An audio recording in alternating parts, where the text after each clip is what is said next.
Good morning to you. Welcome to Life and Style, coming to you from 4 Points by Sheraton here in Hurlingham. We are discussing books and blogs, obviously, and my guest today is Doreen Eshinali Kamala. You have a very unique name. Thank you. And a tongue twister. I had to read it because I knew I would slide on it. Doreen has written 2 books, Life Before 25. There's Love and Broken Emotions, Lost and Found. That's how she's categorized one. The next one, which I absolutely love, is Toxic Soul Ties, which we will touch on, but let me first get to know a bit about Life Before 25. Yeah. This is like your story before you're 25 years old. Yeah. Everything you went through. Yes. Quite a lot, because this book is quite heavy. The words are many, but it's Yeah. not that much. So if you were to summarize that, because Yeah. I want us to dwell a bit more here, what would you say this book is about? Well, Life Before 25 is about how I grew up. Moving from one boarding school to another boarding school. I went to boarding school in class 2. So Oh, I did, class 2? Class 2. Why? Yeah. My parents. Okay. Yeah, they were not together at that time. Okay. So yeah, so I went to boarding school in class 2, and it was just a bit of struggle, you know, growing up and being taken away from home, away from the people that you're used to, and making friends. You have to learn how to wash your own clothes, how to make your own friends without being taught, how to grasp things in life by your own. So, and then I moved to another high school, which was a boarding school, but then now I moved to a day school, and I was in Form 2. So I say that all my life, like I could say the most life that I would need, I would have wanted my parents to be with me. They were not there with me. So I had a problem with speaking out, and I bottled things up inside of me a lot. Yeah. So I think this was just a way to share my story. Yes. And to let go of how I was feeling at that moment through primary and high school. Yeah. Yeah, because mostly this is just primary, high school, and a little bit of campus. Yeah. Yeah, just because I grew up having to bottle things inside of me. Wow. Yeah. So how did that affect, first, your relationships with your parents, second, with your siblings? I'm assuming you have siblings as Yeah. well. So how did that affect you going to boarding school at such a young age? Well, at the moment, because our family is a bit big, I Yes. have sisters. Okay. I'm the only kid from my dad and my mom, so I knew them when I was in class 8, that I had sisters, but the relationship between me and my dad was a bit, because I met him when I was in class 6, Okay. and my mom, I met her when I cleared Form 4. Right. So I used to live with my grandma, and then through boarding school I used to live with, you know, you take it to a house that are different maids, different people. So I just didn't grow up with my dad and my mom. But for now the relationship is growing. Yes. But with my dad it was a bit, he's too strict Yeah. and too tough, so it was hard because I didn't grow up with him. Right. So yeah. So it's work in progress. Exactly. for Yeah, now. I can respect that. Okay. Yeah. So that was your first book. When did you write Life Before 25? In 2016, and then published it in 2017. Okay. Yeah, maybe I started, let's say, in 2015, just writing on, I blog too, so I started writing on my blog, and then someone was like, by the way, this, because I had a title written, Mother and Daughter, part 1 to, I think, part 7. So someone told me, this could make a very nice book, you really have a touching story, and that's why I just thought of writing it. Yeah. Wow. Okay, and did this follow this? Yeah. Toxic Soul Ties. Yes. So this is your latest read. Yeah. Okay. And it's, I mean, I went through it, and there's many stories in here, because like I was saying to you before the show, there's the wisdom you have written in this book doesn't just come from anywhere. No. It must be from things that you went through. Yeah. Every chapter I'm like, I wonder what happened here and with whom. I wonder what happened here and with whom. So, and you don't have to share everything, but Yeah. I'm just going to go through a bit of some of your writing. So you wrote this in which year? 2018. Oh. This one was more of a diary keeper, as in I've living, living not with parents and not being able to have someone to talk to, someone close, because you keep moving from one school to another. So your diary is your best friend. Yes, yeah. at that moment I still do that. So this pretty came from the diary. Yeah. Wow, that's inspiring. So you must have quite a number of diaries, eh? Well, yeah. Okay, so in your introduction here, you say, if there's one thing I've learned from my rough at best dating experiences, it's just because you love someone, that does not mean you should be with them. Well, yeah. So if I love you, I shouldn't be with you. It doesn't necessarily mean I should be with you. Well, I think it means I think love is not supposed to hurt. Like love No, it shouldn't. Well, there's supposed to be, there's gonna be those disagreements, but if you love someone just the same way you love your mother or you don't hurt them. No. Okay, you quarrel, you disagree, but it doesn't hurt when it comes to a relationship with your mother especially, or your parents. It doesn't, or your siblings. It doesn't hurt. It shouldn't hurt. So falling in love with a stranger, I think you, as much as you love them, as long as you see that it's not, they're making you uneasy, like your soul is not celebrated at all times. I just feel you can be with someone, but you can love them from afar, not especially if they're hurting you or treating you in a way that you know that you deserve better. Yeah.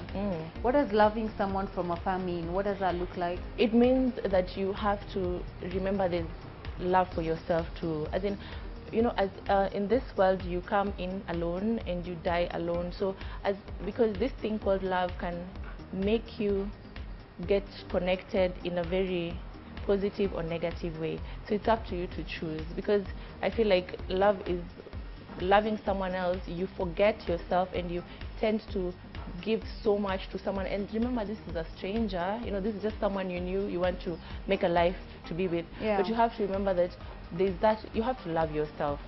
I really don't know how to define love yourself, because you know, people always say that you need to love yourself, but I think it's just a definition that you have to define yourself. Someone else can define for you how to love yourself. It's just something that you need to really dig deep to know that. When does love begin to hurt?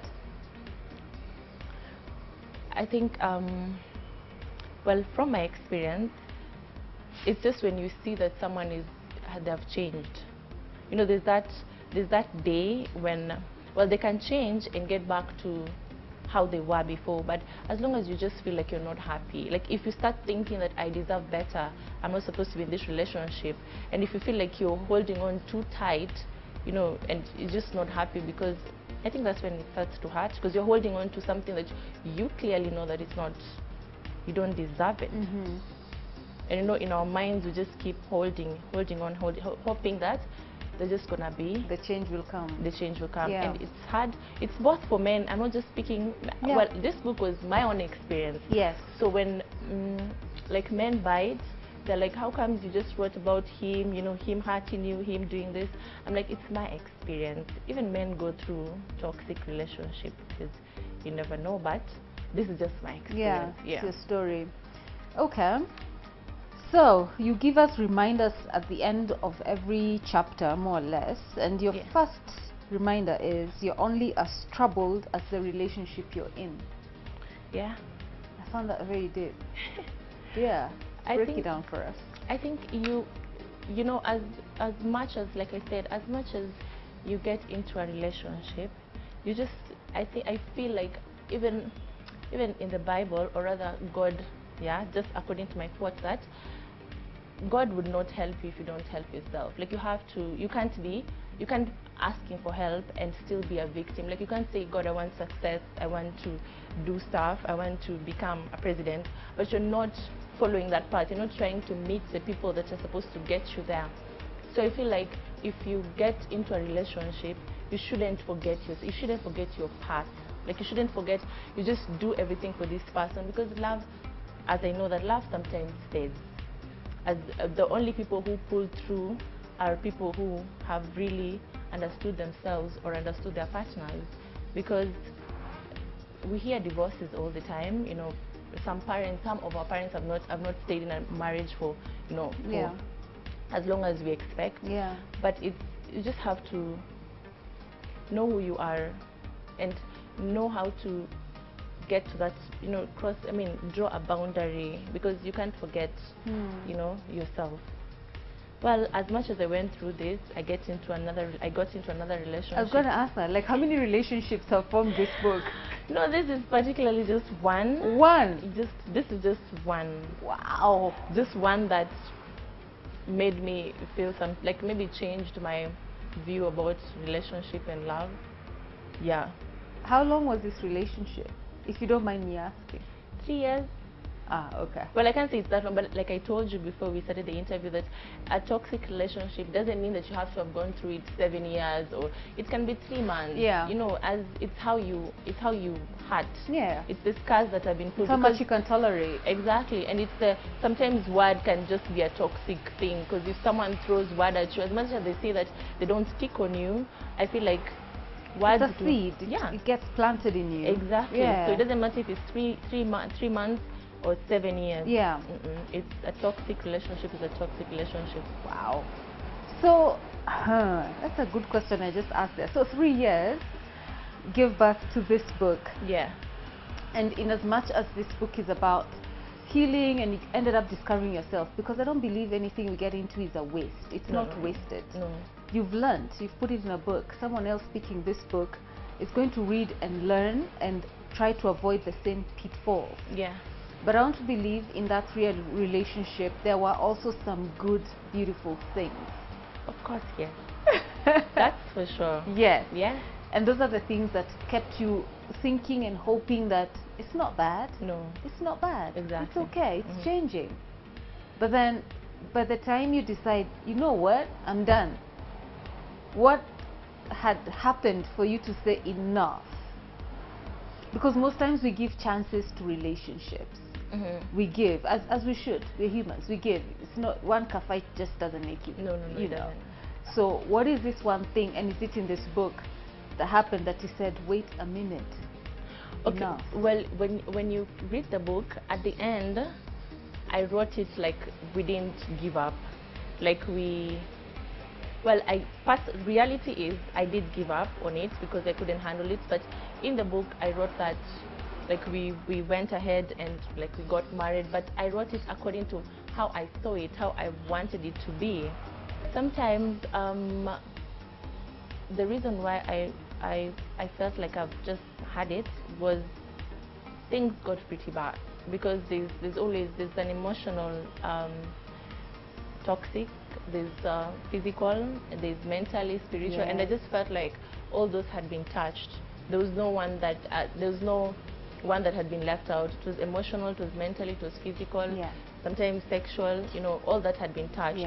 And when I wasn't being given, like I wasn't being heard or being understood, like as much as I would speak about it, and then it moved to them wanting to be with someone else. So I just had it. I'm like, you know, there's no need for me to be here, and I decided just to let go. It was hard. It's not like when I left, it ended. No. Like there was that back and forth. Yeah. But then this was my healing, because every time I wrote a chapter and every time I would read through, I would cry and cry and cry. But then later, like I was able to read and not even, you know, not have any emotional attachment to it. I was like, nah, I've healed. Yes, that's when you know you're healed. It was my healing process. Writing this book. Yeah. So, and you've spoken about, and I wanted to go to the end so that we come back to the second reminder that says, love yourself enough. That people's departures don't feel like funerals, and their absences are the catalyst to love yourself even harder. So that's why I needed to touch on what made you leave, and did it? Of course, it felt like a funeral. You have no idea. Oh, girl. Of course, it felt like a funeral. Yeah. Many like many deaths. Yeah. Over a long period of time before you can even start to think of resurrecting. Just waking up in the morning is an effort. But here you say that at some point you get to a point where the absence of this person is a catalyst to love yourself harder. How do you start to love yourself when every bit of yourself has been stripped away? I think for me it was the moment I would think back of the things that I never used to see, that, you know, when we're in a relationship, and I would be like, you know, he used to do this like all the time, and I don't know how I was able to I just had to be strong for myself, because I was like, it's not gonna, I don't want it to go back there, because even though I would go back there, it just used to be the same thing. Like there was no change. there was no change. Like the talks were still the same. There was no listening, even though we were like 2 months apart, and then I would go back. It just used to be the same thing over and over again. So I'm like, you know what? I remember I was in the shower and I told myself, you know what, Doreen, it's about like just let go. And I won't lie, I prayed because it was really painful for me. I prayed for just let go. Yeah. Yeah. Yeah. I can understand that. And you say here, and that's why we stay longer than we should, because it has to watch something you love transform into something you should hate.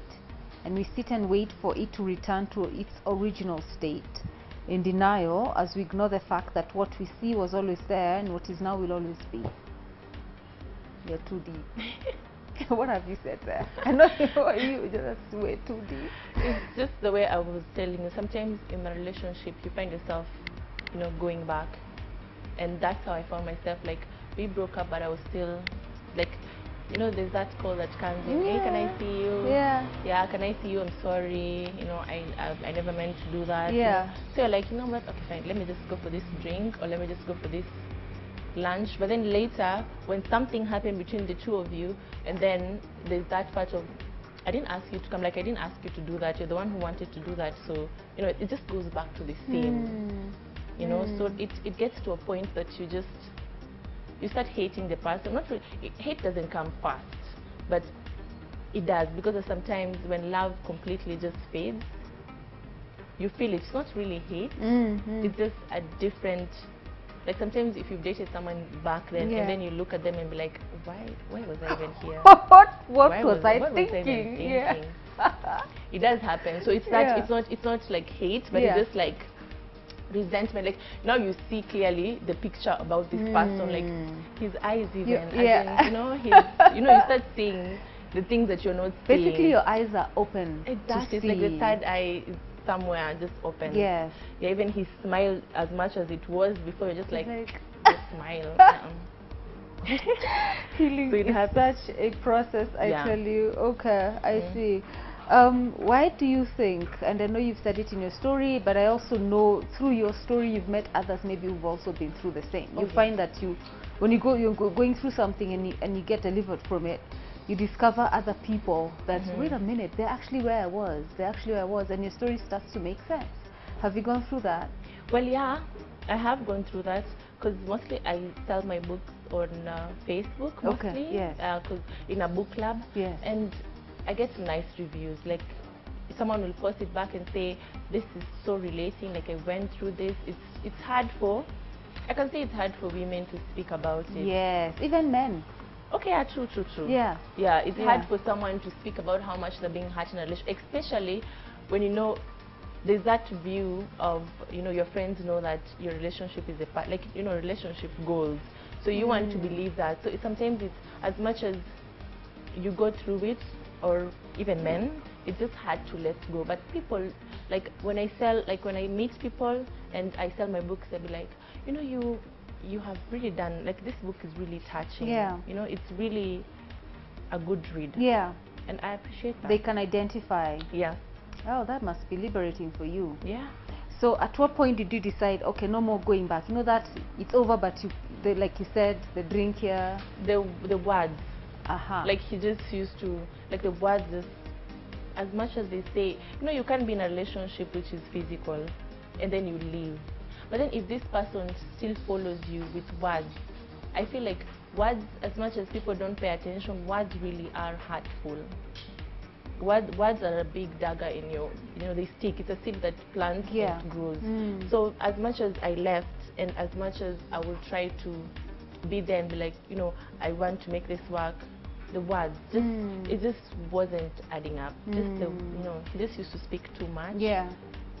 A lot of, not nonsense, but just not hurtful. Yes. Okay. So I was just, I couldn't take it anymore, personally. So that for you was the break-off point. Yeah.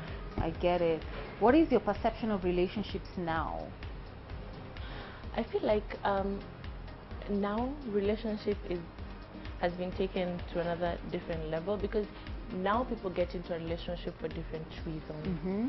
There's someone who gets into a relationship because of money. There's someone who gets into a relationship because that person is helping them somehow. You know, there's always, everyone is expecting something from someone. So I don't judge. So I just say, if you find love, like, stick, but just don't allow yourself to be used. Yes. Or being taken advantage of. Yes. Like, learn to be just happy on your own. Yeah. Find your own happiness. Don't wait for someone else to make that to build that happiness in you. Yeah. And you know, the thing is, it's hard to, like, sometimes we can't define happiness ourselves. Like, you don't know when you're happy, when you're feeling that, you know, just for yourself. So when you feel like when you're with your boyfriend or with your husband, they bring something in you. But I just feel like we should, especially young girls, we should really look deep inside ourselves and know what we want. Okay. Because relationship now is just totally different. Yeah. Yeah. So, and for yourself, do you feel you can now get into another relationship because you know better? Of course, yes. Yes. Oh, you're already in a relationship. Yes. Okay. But the thing is that, you know, the crazy thing is that in that relationship, this person tells me, you know, the problem is that you love yourself too much. You know, you just love yourself a little bit too much. And to him, it's annoying, but to me, I'm like, okay, at least someone sees that. You know, yeah, as in, he's acknowledged that I do love myself, and maybe that's the reason why we are together. Yeah. I don't know. You had to be able to get to that point where you love yourself. I think you Yeah. talk about it in your book about self-love. Yeah. That brings self-worth. So you had to get there to be able to get into another relationship, I Yeah. think. Okay. And then you finish by saying, be so full. I don't want to give everybody everything because they have to get the book It's themselves. okay. So be so full that even if they take and take and take, you can still be overflowing. I found that so beautiful. What I meant by that is that you just have to make sure that you know yourself. Okay, maybe, you know, I'm 28 right now, so maybe my experiences have made me be the person I am right now, be able to say what, you know, be able to write that.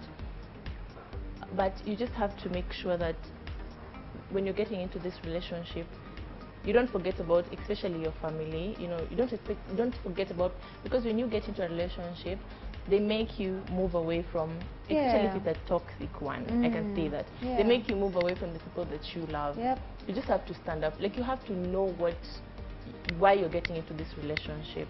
Just don't let someone bully you.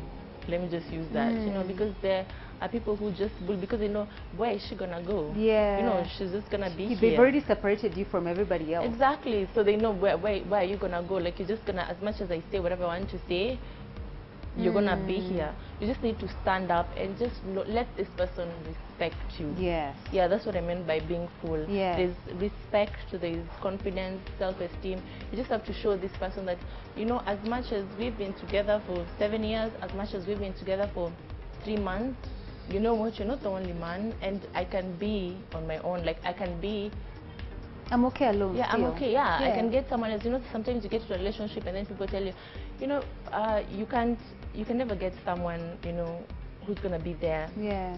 Like I do, or you know, you're going to look and you're never gonna find someone like me. But that is not true. Yeah. There's someone out there who also is just tired and is waiting to meet someone like you. You know. Yeah. Yeah. So I just know yourself. Define your identity. I get that. Yeah. That's beautiful.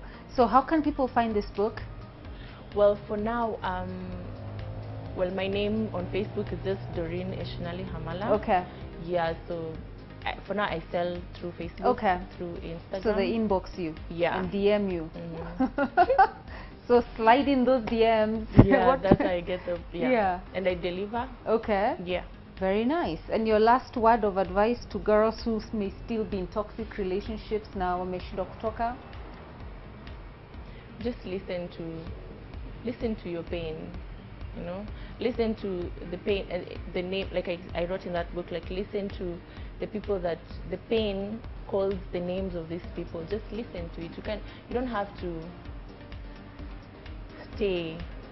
There's so much out here. Like, you can be by yourself and do what you have to do, you know, make success out of yourself. You don't have to be with someone to be successful. Yeah. You know, wait for that person to come when you've done well, because they hold you back. Yeah. I can say, especially if it's toxic. You want to go here, where are you going? You want to do this, why? With the, it's not. Especially if you're in a relation, in a toxic one. In a toxic one. Yeah, just I like that. yeah. Listen to your pain. Listen to your pain. I like it.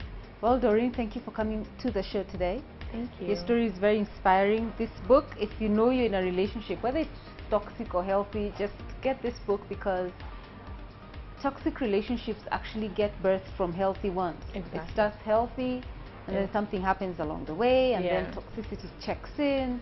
So this is a book very well written, very, very well written. It has so much depth. Get Toxic Soul Ties by this young 28-year-old lady called Doreen. All the best in your new relationship. Thank you. We hope you write a wonderful book about it. Yeah. Yep, and hopefully the one right now. Yeah, I'm thinking of another one. Oh, yeah. Nice. Well, that's in 2020, not now. So you even have a year for it. Yes. I like your goals. Yeah. Okay. So have a beautiful Monday. We will see you again next week.